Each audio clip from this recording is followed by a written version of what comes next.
What's going on, everyone? Happy Friday to everyone. Hopefully everyone is doing well and staying safe. Welcome back to my channel again for the Friday edition of the Pandemic Update for Friday, August 11th, 2023. That's right, we're getting deeper into August. We've completed another week together, but it's another week where COVID cases are rising. Here's proof of it. The WHO, World Health Organization, reports global COVID cases are up 80% as subvariant rises. The number of new COVID-19 cases reported worldwide rose by 80% in the last month. The World Health Organization said on Friday, days after designating a new variant of interest, which we know is EG.5. Moving on to this. This is a great new study that was released yesterday. And I'm actually going to tell you a story to go with this study. A personal story. Something I have told before. I've told it on Twitter before, but this study it's fantastic. Let's just get into it. A new study is now out on post-COVID conditions in people who had COVID and still have symptoms in the long term. And there's several different sources. I put two of them here. I posted some on Twitter. I mean, this is fantastic. Let's read a little bit about this. New study expands knowledge of post-COVID-19 conditions. Long COVID can persist for at least a year after the acute illness has passed or appear months later. Keyword, months later, according to the most comprehensive look yet at how symptoms play out over a year. We don't need to read anymore because I'm going to tell you my own personal story. Back in 2020, early 2020, as you may know, I say I do deliveries now. However, pre-pandemic, I actively did rides for people through Uber, through Lyft. I had some private clients, and I picked up a rider, a random Uber rider in Willow Grove, Pennsylvania. Gets into the car. Turns out he just returned from Egypt. This was in early 2020. He was coughing. He, I think, sneezed once, but mainly more so coughing. I didn't think anything of it. COVID wasn't a thought in my mind at the time. I pick him up. It was a quick 5-minute ride. I dropped him off. Well, guess what? That quick 5-minute ride forever changed my life. Why? Remember, this was January of 2020. COVID testing did not exist yet. Well, later that night, and I'm telling you, it happened the exact same day, which was kind of rare early on because people didn't really start getting sick right away. But later that night, my throat started getting scratchy. And then coughing started. Several days later, the coughing got worse. And it just continued to get worse. And then I started having this white nonsense come up. To this day, still don't know what that was all about. But then I started getting very tired. I got fatigue. Food was not tasting right. My sense of smell, gone. And right off the bat, I'm thinking, wow, this is really weird. So this was late January that this occurred. This persisted 3 months into February, at least 3 months into February. A very dear friend of our family passed away. I had to go to the funeral. I didn't know anything about COVID at the time. I'm being flat out honest. I did not know anything at the time. I don't know if anyone else got sick afterwards. I'm assuming maybe someone did, but, I never did find out. The symptoms go away except for coughing.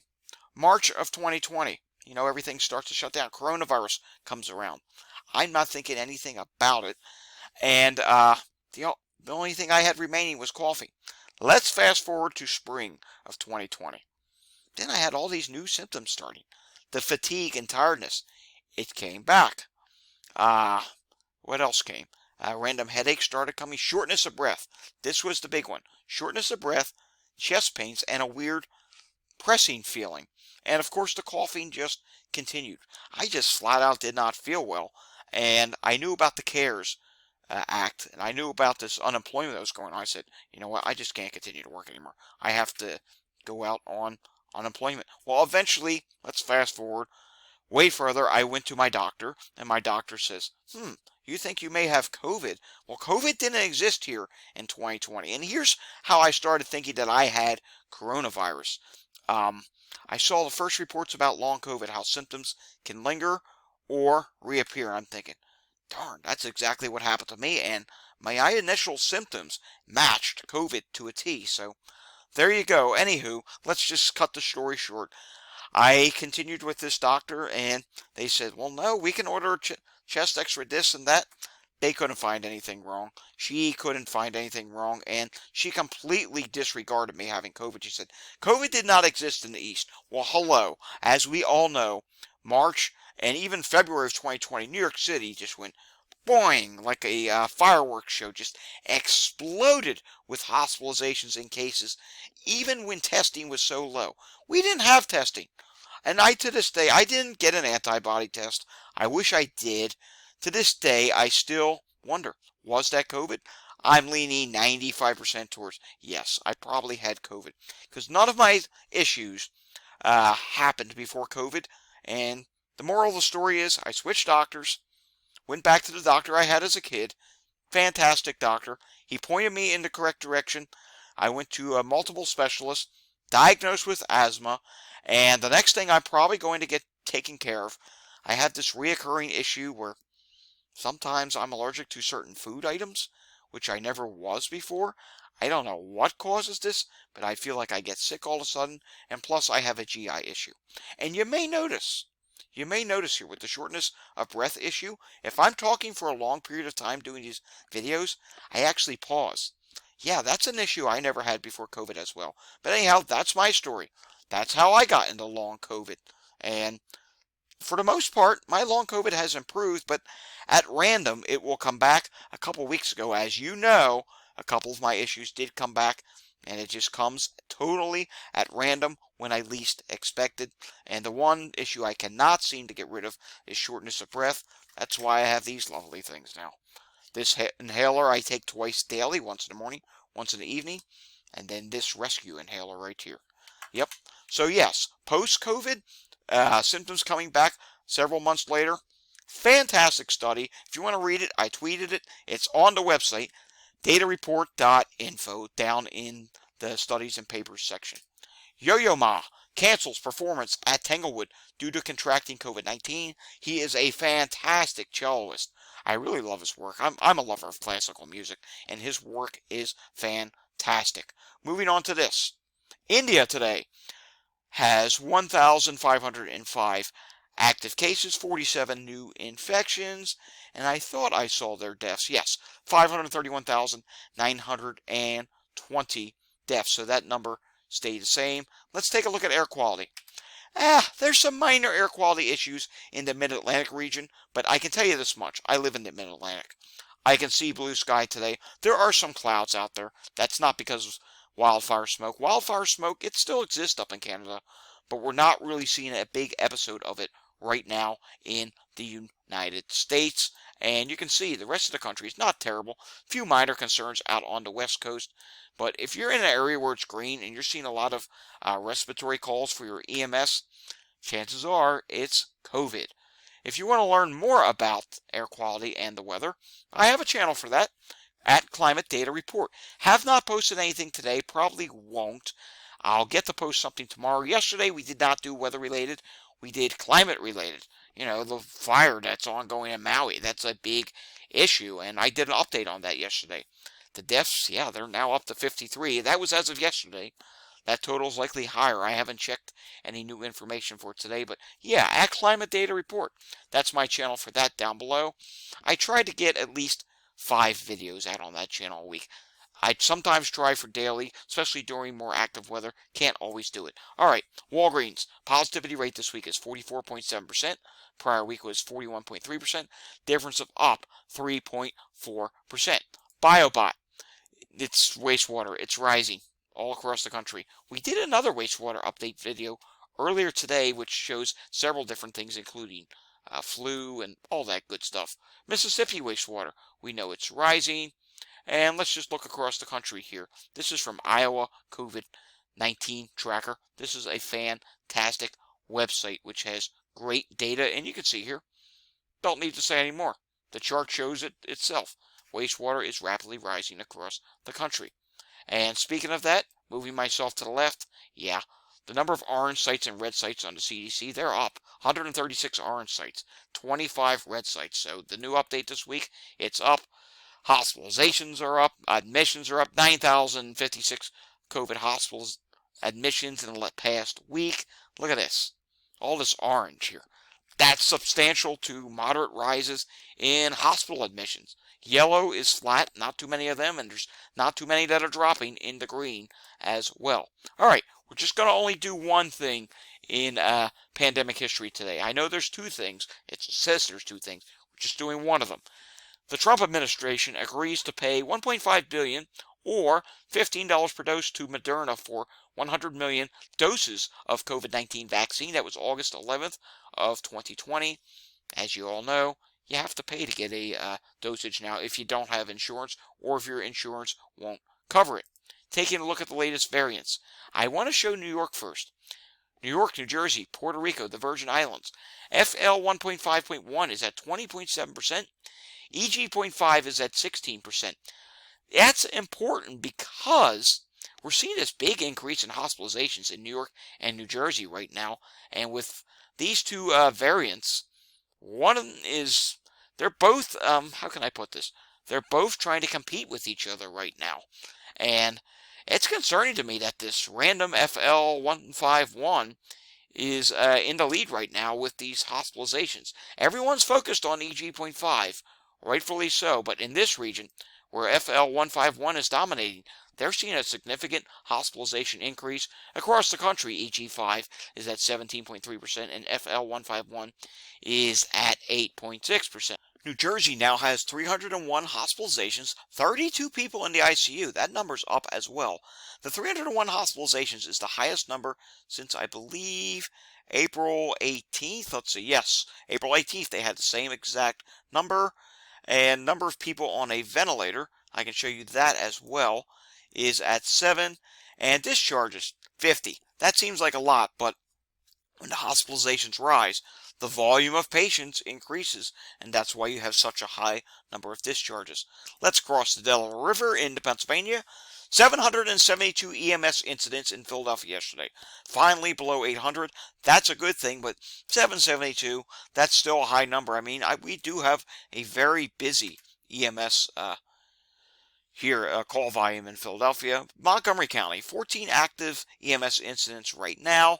Chester County, let's refresh this. It's probably behind. No, it is active. Slow there, but I do want to show you this. I tweeted this out earlier, around 12:30. Montgomery County, moving myself back to the right, Montgomery County and Philadelphia County got slammed during the lunch hour today. There were a ton of EMS incidents. Look at this. The list was just, it almost didn't fit on a full page. And on the map, which sometimes lags a little bit, but this map was loaded. There were 29 EMS incidents at once listed on the map in Montgomery County, so this is not good to see. Chester County was also slammed in the lunch hour. Again, this is the suburbs of Philadelphia, so not good to see. Let's go to New York State now. And unfortunately, New York State continues to rise. 1,126 new cases, not including at-homes, reinfections, and people who do not bother to get tested because they think it's something else or no big deal. 13.3% positivity.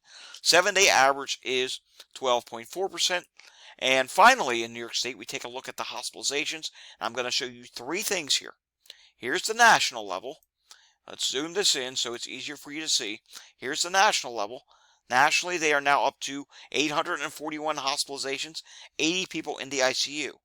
Now let's take a look at New York City. New York City hospitalizations, they did drop a little bit.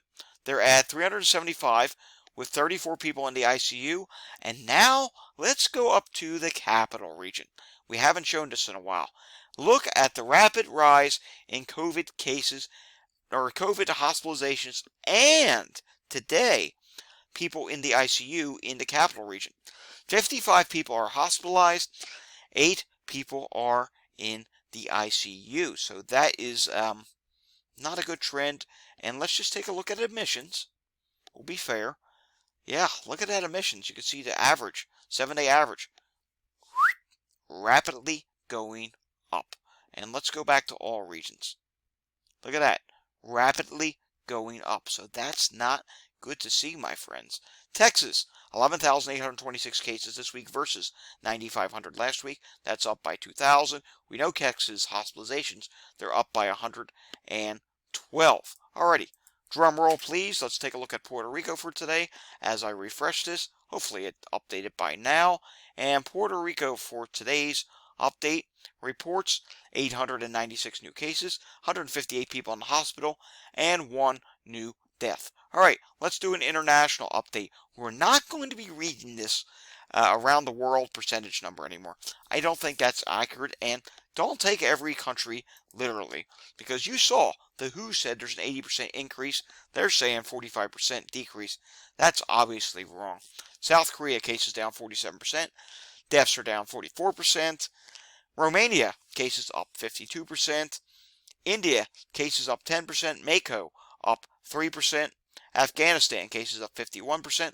Bulgaria cases up 35%. Norway 36% increase in cases. Vietnam 2% increase in cases. I should also add Norway, 7 deaths versus 2. That's a 250% increase. Indonesia, 256% increase in cases. Denmark, 35% increase in cases. Poland, 56% increase in cases. And then we come down here to, let's just end on Slovenia, 14% decrease in cases. Alrighty, folks, that does it for the Friday edition of the Pandemic Update. Videos to watch for this weekend. We'll have a Pandemic Update tomorrow, wastewater update on Sunday. We'll probably do the Help Wanted video. I did a poll on that. People still want to see it continue. Why not? Staffing shortages, it's a real problem. My channel's name is Data Report. I report on anything in relation to data. Doesn't all have to be COVID, although staffing shortages, yeah, some of it's caused by the pandemic. Alrighty, we're heading into a weekend, folks. That means riskier activity and behavior could happen. Please remember to mask this weekend. Very important that you mask if you're in the public, because cases are rising. Hospitalizations are rising. Everything's on the rise right now. We're entering into a risky time. Those who hibernated in past waves, maybe it's time you go back to do that again. But again, I'm not going to tell you what to do. Hey, you live your life the way you want to live it, but live it safely. I will see you all again next time. If you like this video, give it a thumbs up. If you want to see more videos like this, subscribe to my channel down below.